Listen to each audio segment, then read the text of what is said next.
மத்திய அரசின் புதிய குற்றவியல் நடைமுறை சட்டங்களை திரும்பப் பெற வலியுறுத்தி 3வது நாளாக பணி புறக்கணிப்பு செய்து மயிலாடுதுறை நீதிமன்றம் முன்பு வழக்கறிஞர்கள் சங்கத்தினர் ஆர்ப்பாட்டத்தில் ஈடுபட்டனர்.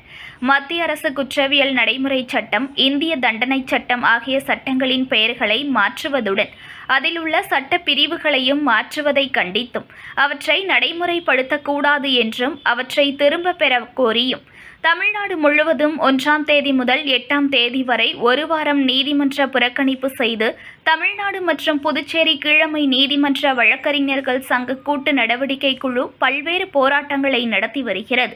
அதன் ஒரு பகுதியாக மயிலாடுதுறை மாவட்டத்தில் உள்ள மயிலாடுதுறை, சீர்காழி, தரகம்பாடி ஆகிய நீதிமன்றங்களில் பணியாற்றி வரும் வழக்கறிஞர்கள் இந்த போராட்டத்தில் ஆதரவு தெரிவித்து புறக்கணிப்பில் ஈடுபட்டு உள்ளனர்.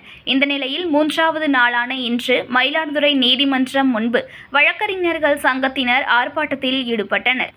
மாயவரம் வழக்கறிஞர்கள் சங்க தலைவர் கலைஞர் தலைமையில் நடைபெற்ற ஆர்ப்பாட்டத்தில் வழக்கறிஞர்கள் ஏராளமானோர் கலந்து கொண்டு கையில் பதாகைகளை ஏந்தியபடி மத்திய அரசு கொண்டு வந்த 3 புதிய சட்டங்களை திரும்பப் பெற வலியுறுத்தி கண்டன கோஷங்களை எழுப்பினர்.